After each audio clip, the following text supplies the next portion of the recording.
Prezados irmãos, eu vos cumprimento com a paz do Senhor Jesus. Graças a Deus por essa oportunidade de estarmos estudando a palavra do Senhor neste instante. E eu vos convido a fazermos uma oração para nós iniciarmos assim a nossa escola bíblica dominical. Senhor nosso Deus e nosso Pai, no nome de Jesus, nós te agradecemos, Senhor, pela oportunidade, pelo privilégio que temos de estarmos, Senhor, estudar a Tua palavra. Te agradecemos, Senhor, pelo dom da vida, te agradecemos, Senhor, por mais esse dia, pela Tua misericórdia que o Senhor tem renovado em nossas vidas. Senhor Deus e amado Pai, nesse instante, Senhor, clamamos a Ti, que a Tua palavra, Senhor, venha falar conosco, que a Tua palavra venha nos trazer alento, que a Tua palavra venha nos edificar. Fale conosco, Senhor, nesse instante, pela Tua preciosa palavra. Abençoe os meus irmãos, Senhor, que estão, Senhor, cada um nos seus lares, assistindo, Senhor, essa web aula. Senhor, que a Tua palavra, Senhor, possa ir, Senhor, ao nosso encontro. Senhor, assim oramos no precioso nome de Jesus.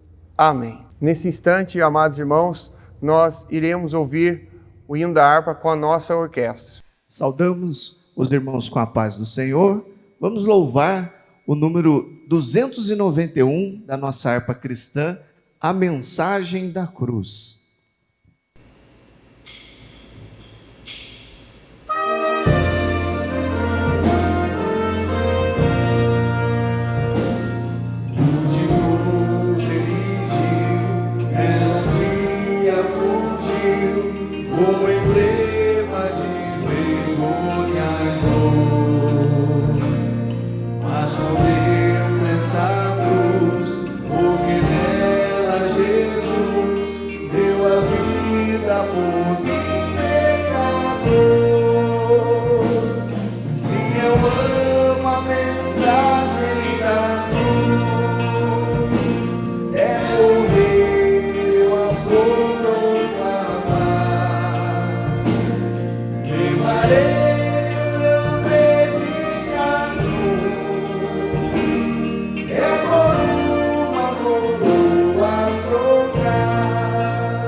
Graças a Deus, amados irmãos, por esse lindo louvor. Já alcançamos a lição de número 5, que tem por título Libertos do Pecado para uma Nova Vida em Cristo. O texto áureo nos diz: mas Deus, que é riquíssimo em misericórdia, pelo seu muito amor, que nos amou, estando nós ainda mortos em nossas ofensas, nos vivificou juntamente com Cristo. Aos Efésios, capítulo 2, versículos 4 e 5. A verdade prática nos diz: por meio da maravilhosa graça divina, fomos libertos do pecado, perdoados e salvos da condenação, e ainda recebemos o direito à vida eterna. A leitura bíblica em classe encontra-se em carta de Paulo aos Efésios, capítulo 2, do primeiro versículo ao versículo de número 10. Aos Efésios, capítulo 2, do primeiro versículo ao versículo de número 10. Diz assim a preciosa palavra do Senhor: e nos vivificou, estando vós mortos em ofensas e pecados, em que noutro tempo andastes segundo o curso deste mundo, segundo o príncipe das potestades do ar, do Espírito que agora opera nos filhos da desobediência, entre os quais todos nós também antes andávamos nos desejos da nossa carne, fazendo a vontade da carne e dos pensamentos, e éramos por natureza filhos da ira, como os outros também. Mas Deus, que é riquíssimo em misericórdia, pelo seu muito amor, que nos amou, estando nós ainda mortos em nossas ofensas, nos vivificou juntamente com Cristo. Pela graça sois salvos.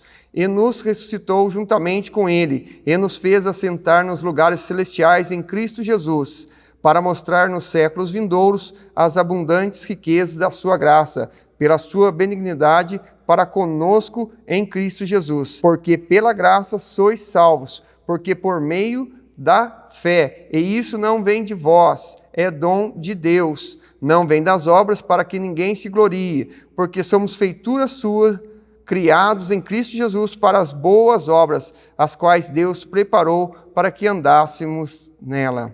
Graças a Deus, amados irmãos, pela leitura bíblica em classe, e nós já continuaremos nessa aula da Escola Bíblica Dominical. Eu espero que você esteja acompanhando conosco ao longo desses dias. Já chegamos à 5ª lição, e nas 4 primeiras aulas, amados irmãos, nós estudamos o primeiro capítulo de Paulo aos Efésios. E agora, amados irmãos, nós iremos, nessa 5ª aula, refletirmos sobre o 2º capítulo. Como já dissemos alhures, que a carta do apóstolo Paulo, ela possui um cunho doutrinário, mas também de ensinamentos práticos. Paulo fala que a respeito que estávamos mortos espiritualmente e eticamente, mas Cristo nos trouxe vida. Vivíamos de acordo com este mundo, com as maneiras, com os costumes deste mundo, mas Jesus nos encontrou, entrou em nossas vidas e nos trouxe transformação, uma regeneração, uma nova vida. Agora, Paulo nos diz que aquele que era desonesto, ele é honesto. Aquele que vivia na imoralidade tem uma nova vida decorosa. Aquele que mentia, agora ele é verdadeiro e veraz.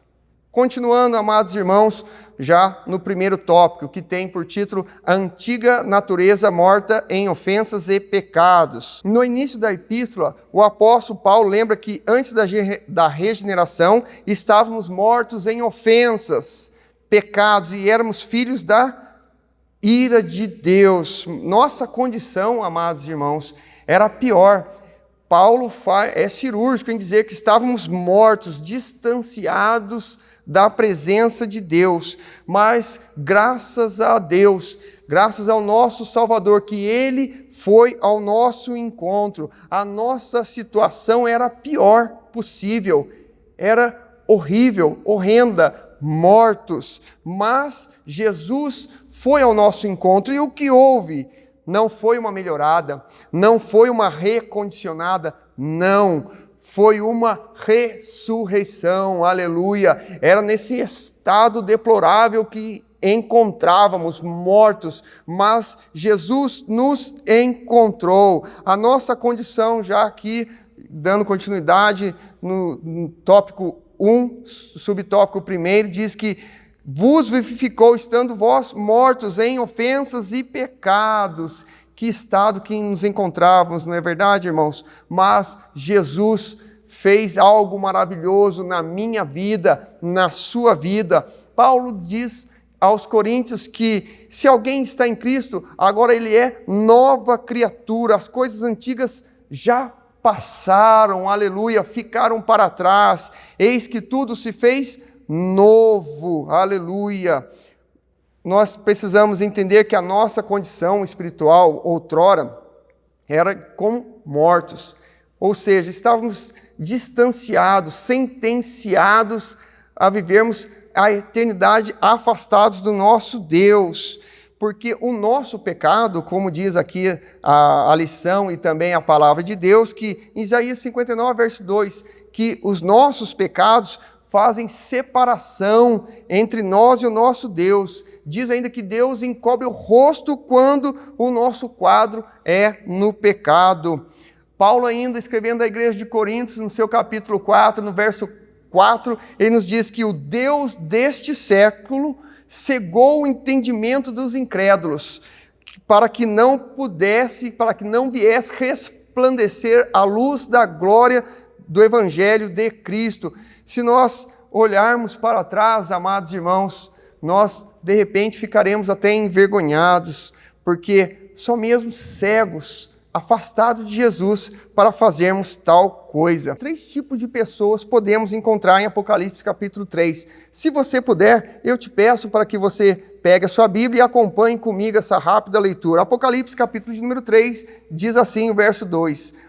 Sê vigilante e confirma o restante que estava para morrer, porque não achei as tuas obras perfeitas diante de Deus. Lembra-te, pois, que tens recebido e ouvido, e guarda, e arrepende, e se não vigiares, virei sobre ti como um ladrão, e não saberás a horas que sobre ti virei. Mas também tem Sardes algumas pessoas que não contaminaram suas vestes comigo, e andarão de branco, porquanto são dignas. Amados irmãos, aqui no verso de número 2, nós vamos ver que alguém que achava que estava vivo, mas estava morto. Eu quero lembrar, como já falamos, que a carta aos Efésios é uma carta prática. Alguém que frequenta igreja, alguém que é membro de igreja, alguém que é membro, faz parte de uma denominação, não é garantia de salvação. É um momento de fazermos uma introspecção. Como está a minha conduta? Como eu estou com Cristo? Tem gente, amados irmãos, tem pessoas que parecem, mas não é. De repente pode pensarmos, mas não é. Precisamos fazer essa introspecção, essa autoavaliação. E não compete a mim examinar ao irmão. Não compete ao irmão examinar a mim. Compete a cada um de nós, fazermos uma autoavaliação. O texto que nós lemos na Santa Ceia, 1 Coríntios, capítulo 11, verso 28, examine-se, pois, o homem a si mesmo. O segundo tipo de pessoa, Apocalipse capítulo 3, da igreja de Sardes, alguém que não estava morto, mas estava para morrer, ou seja, ele estava se desviando dentro da igreja, ele já tinha se afastado dos preceitos bíblicos que são imutáveis, e agora, amados irmãos, ele está sendo tomado pelo pecado. Cuidado com o pecado, cuidado com esse evangelho que de repente está sendo pregado em outros locais, um evangelho açucarado, um evangelho que não muda, um evangelho superficial que não traz transformação. Cuidado com esse evangelho, com esse pseudo-evangelho. O verdadeiro evangelho que diz as Escrituras, ele traz transformação de vida, que você esteja sempre vivenciando a verdadeira Escritura, o verdadeiro Evangelho. Agora, o terceiro tipo de pessoa, rapidamente, é aquele que não se contaminaram suas vestes. Eles venceram as provas, as lutas, as tentações, não se dobraram diante do pecado, não fizeram concessões. E Jesus diz para esses tais que andarão com ele de branco, porque são dignas. Repito, faça uma autoavaliação. Como que está o meu cristianismo? Aqui o subtópico 2 diz assim: nossas ofensas e pecados. Eu quero dizer para você, amados irmãos, que precisa haver uma diferença entre quando eu não tinha aceitado a Cristo e depois, posterior a ter aceitado Cristo. A vida sem Cristo era de uma maneira. Agora, com Cristo, precisa ser diferente, precisa ser notório. Paulo escreve à igreja de Éfeso ainda que, esquecendo-me das coisas que para trás ficam, avançando para as que estão diante de mim. Abandonemos então, amados irmãos, se porventura alguém estiver nessa situação, as coisas passadas, porque quem nasceu de novo, quem teve um encontro real com Cristo, ele perde o gosto pelo pecado. O 2.1, andaste segundo o curso deste mundo. Aqui vai falar ainda da imoralidade, vai falar ainda da prática do furto e da mentira. Um rápido comentário. Imoralidade, irmãos. Alguém diz que se converteu a Cristo, alguém diz que teve um encontro com Jesus. A pessoa, outrora, estava nas práticas imorais. Diz que se converteu e continua na mesma conduta. Eu quero dizer que é questionável essa tal conversão. Para aquele que teve um encontro real com Jesus, ele abandona todo o pecado, né? Paulo fala ainda aos 1 Coríntios, capítulo 6, o verso 18, fugir da prostituição. Outra versão nos diz fugir da imoralidade sexual. Ainda aqui na lição, fala do furto. Mateus 26, 41 fala, vigiai e orai. Jesus diz que os olhos são a candeia do corpo. Não permita, amado irmão, que o pecado venha se alojar no seu coração. Corte o mal pela raiz. Ainda vai nos dizer sobre a mentira. O Evangelho de João, capítulo 8, verso 44, nos diz que o diabo nunca se firmou na verdade, que ele é mentiroso e pai da mentira. Ainda Apocalipse, capítulo 21, verso 8, vai nos dar uma relação de pessoas que não herdarão o reino dos céus. E entre eles são os mentirosos. O 2.2, amados irmãos, dando sequência à nossa lição.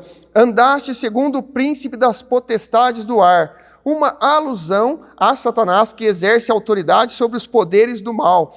Amados, a palavra diabo quer dizer acusador e Satanás quer dizer adversário. Entendemos, biblicamente falando, que Satanás exerce poder sobre a sua hierarquia. E quem não está em Cristo é influenciado pelo príncipe das trevas. O diabo, amados irmãos, ele ainda está solto e ainda ele inclina, influencia, manipula pessoas para as coisas más, contrárias ao nosso Deus. Eu quero dizer para você que o diabo ainda influencia pessoas para criar ideologias anticristãs que hoje vemos comumente na sociedade pós-moderna. Eu quero dizer para você, baseado na palavra de Deus, aqui na nossa lição, que o diabo ainda influencia pessoas a desconstruir os valores cristãos. O que será que está por detrás dessas pessoas que desconstroem a família, querem desconstruir a família, os valores cristãos? É o diabo. Todas essas coisas que se opõem ao nosso Deus, que afrontam os valores cristãos e bíblicos, têm sim interferência satânica, amados irmãos. O 2.3, dando sequência, andávamos fazendo a vontade da carne e dos pensamentos.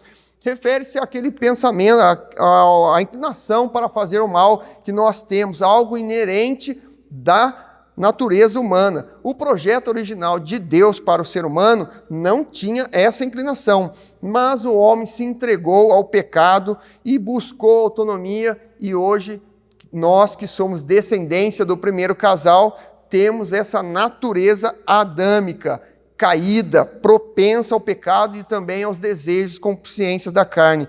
Paulo chama essa natureza de velha, essa situação do homem hoje de velha natureza, de velho homem. Mas Paulo também nos dá a orientação: não alimente a sua carne. Ele diz aqui no Gálatas, carta de Paulo aos Gálatas, capítulo 5, verso 16: andai em espírito e não cumprireis as concupiscências da carne. Não alimente a sua carne. Você verá que se torna mais forte quem você alimenta. A nossa mente é um campo de batalha e Paulo nos orienta: pensai nas coisas que são de cima, que são do céu. O tópico 2, amados irmãos: vivificados pela graça, por ato de bondade e misericórdia, estando nós ainda mortos em pecados, Deus imensamente nos amou e por isso nos vivificou por meio da sua graça. Subtópico 1 do tópico 2, alcançados pela misericórdia e amor divino. Aqui vai falar, irmãos, que nós somos salvos pela graça de Deus. O perdão é de graça, pela graça e na graciosa pessoa de Jesus. E qual foi o preço?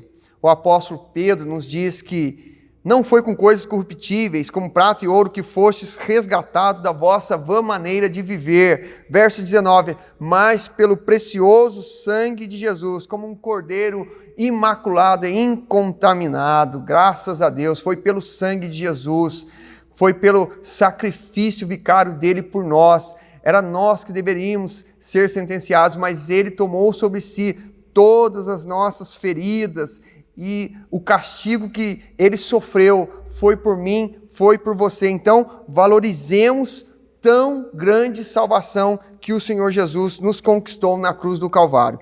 Pois bem, aí vai falar também, amados irmãos, aí no subtópico 1, sobre o amor e a misericórdia.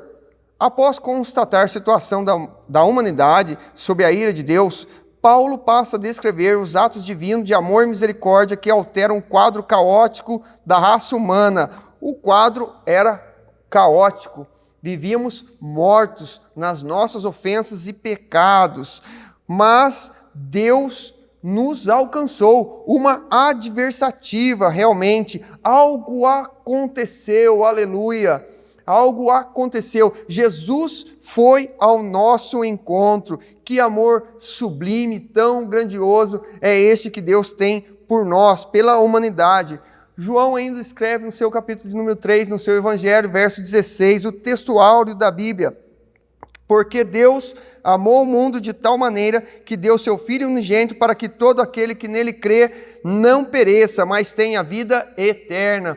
Paulo escreve aos Romanos no seu capítulo 5, no verso 8, dizendo: mas Deus demonstra seu amor por nós, pois Cristo morreu em nosso favor quando ainda éramos pecadores. O Salmo 136, verso 1, seu amor dura para sempre. João ainda em sua epístola nos diz que Deus é amor. Graças a Deus por esse amor. Não merecíamos esse grande amor. E se olharmos para dentro de nós, não merecemos ainda esse tão grande amor. Mas o Senhor nos ama, Ele nos quer bem e Ele nos protege, Ele cuida de nós. Graças a Deus, valorizemos esse grande, sublime, imensurável amor de Deus por nós. Ainda fala também da misericórdia.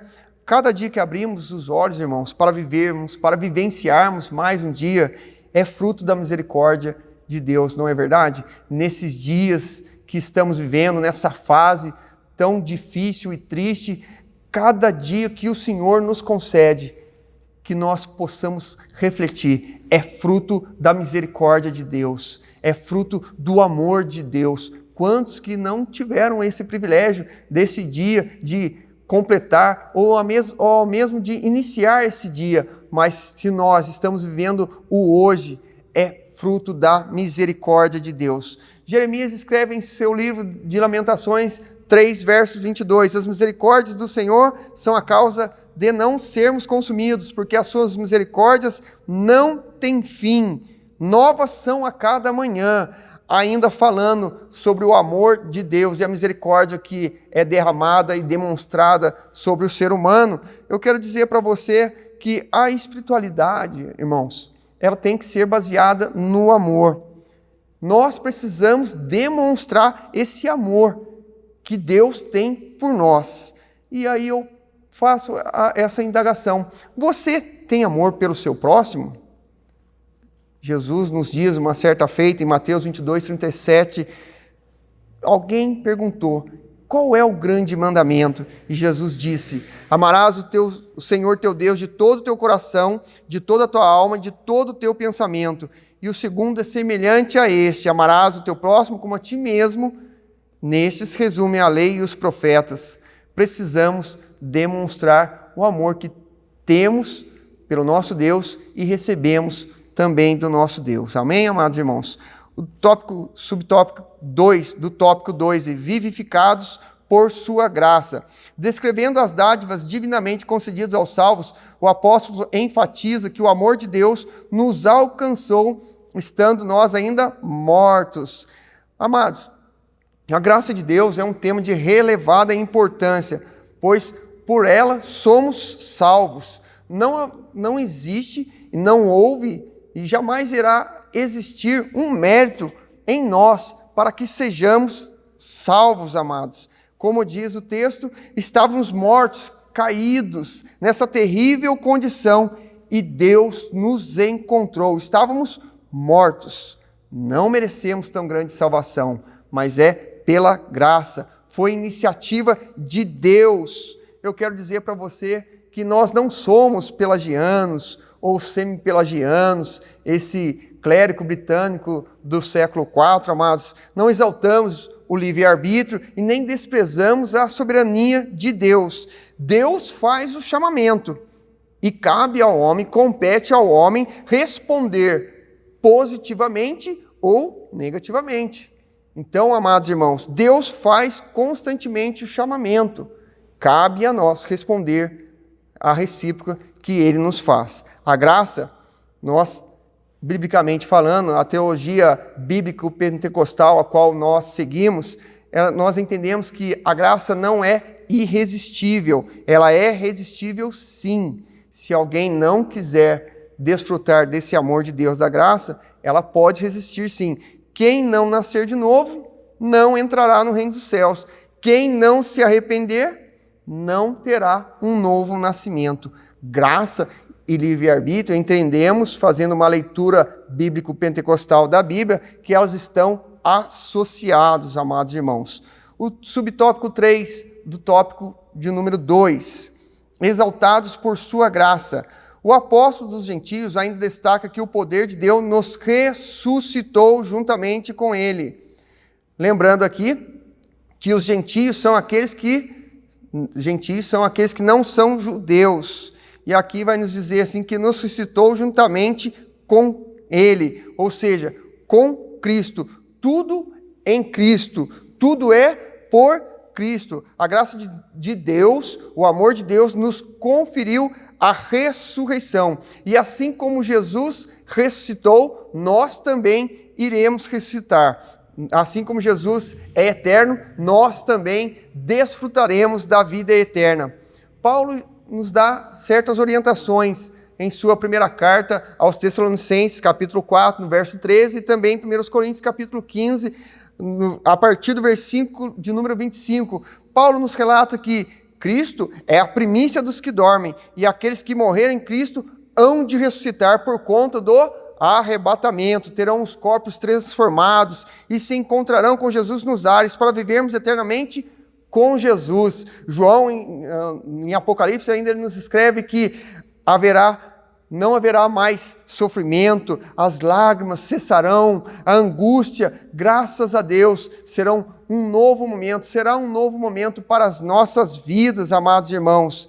Essa é a nossa esperança. Que bênção, que privilégio a graça nos outorgou, a graça nos presenteou, esse amor de Deus, a vida eterna ao lado dele. Graças a Deus, amados irmãos, já chegando ao tópico 3, o último tópico da nossa lição de hoje, que tem por título A salvação não vem das obras.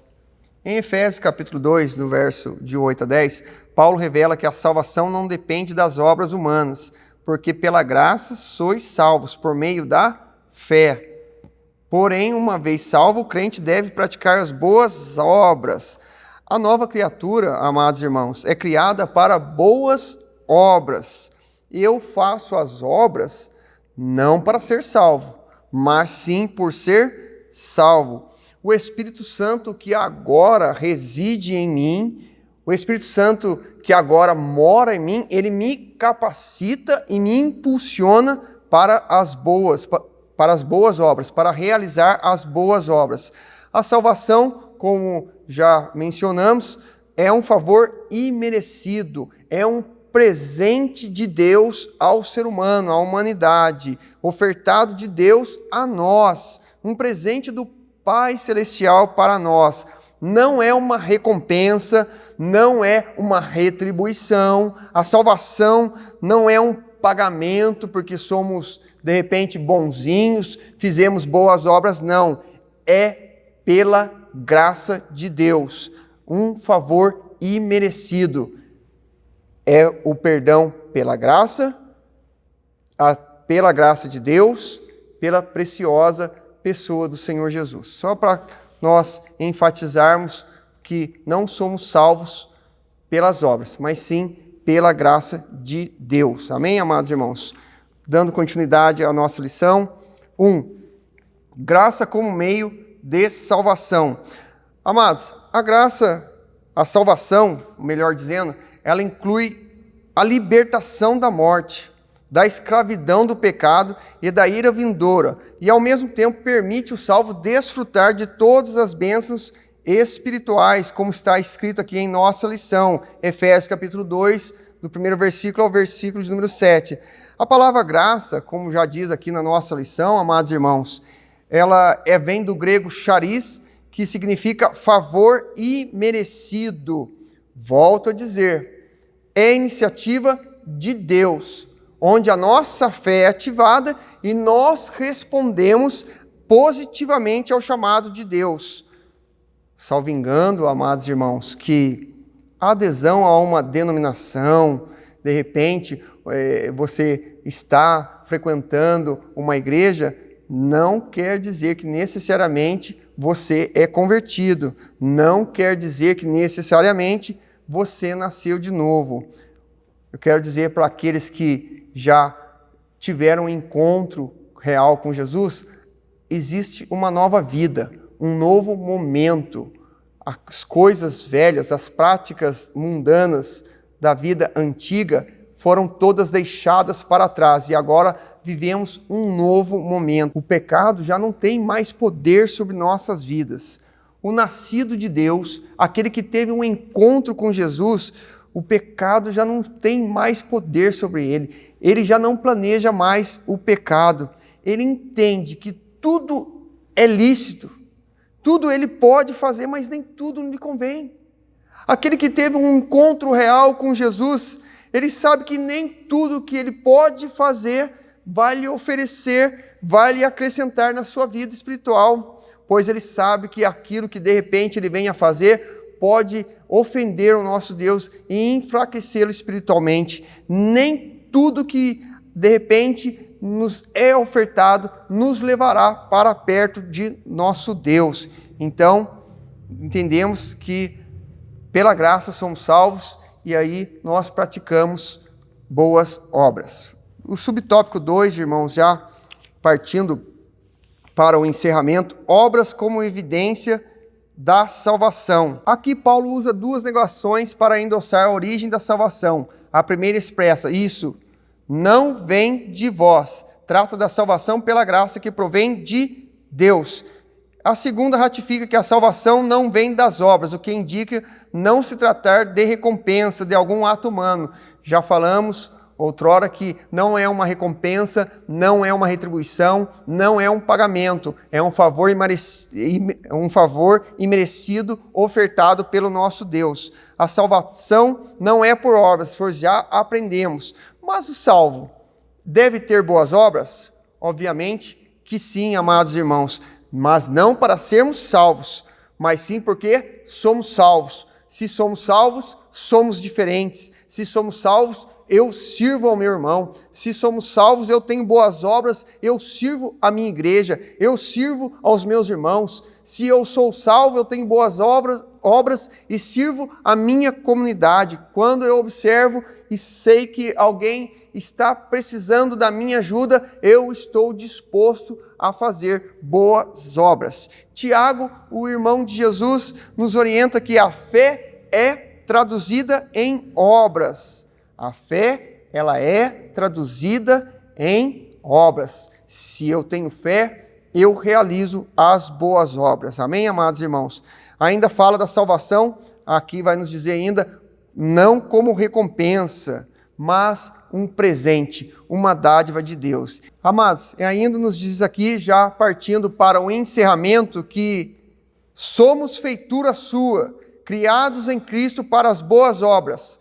Feitura, amados irmãos, é uma palavra grega que quer dizer poema, e traduzido para nós, quer dizer poema. Portanto, Deus é o poeta criador. A pena desse poeta criador é Cristo, que escreve uma nova história em nossas vidas. E o homem, o poema, a coroa da criação divina. A conversão, irmãos, não é o fim da obra, mas o início da obra. Que Deus continue trabalhando em nossas vidas. Que Deus continue nos dando graça para realizar as boas obras.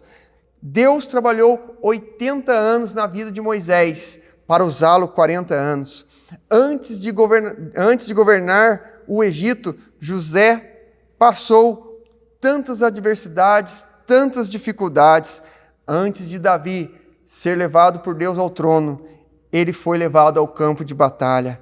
Deus trabalha em nossas vidas. Então deixe Ele trabalhar em sua vida. Que você possa ter compreendido essa lição, que Deus continue falando aos nossos corações, que Deus os abençoe em nome do Senhor Jesus. Pois bem, amados irmãos, chegamos ao término da nossa escola bíblica dominical. Eu peço que você continue compartilhando, assistindo, divulgando o canal do Pastor Rubens, as nossas lições, o nosso culto, que Deus continue falando ao seu coração, ao nosso coração. Nós iremos fazer uma oração para encerrarmos a nossa escola bíblica dominical. Senhor Deus e amado Pai, no precioso nome de Jesus, nós continuamos clamando a Tua misericórdia, o Teu amor, o Teu favor. Senhor, em nome de Jesus, que o Senhor venha abençoar, Senhor, a nossa nação, a nossa denominação, a Assembleia de Deus. Senhor, em especial, oramos agora, Senhor, pela Assembleia de Deus em Cachoeira Paulista, que o Senhor venha abençoar os nossos irmãos, Senhor, que estão nos seus lares. Senhor, põe por terra toda angústia, toda tristeza, todo medo e insegurança, Senhor. Fortaleça no Senhor pela Tua palavra, Senhor, eu te peço em nome de Jesus. Deus querido, Deus bendito, nos abençoe, Senhor, assim oramos em nome de Jesus. Que Deus em Cristo vos abençoe e eu deixo para você a meditação. Estude a Bíblia para ser sábio, creia nela para ser salvo, medite nela para ser santo. Que Deus os abençoe em nome de Jesus. Amém.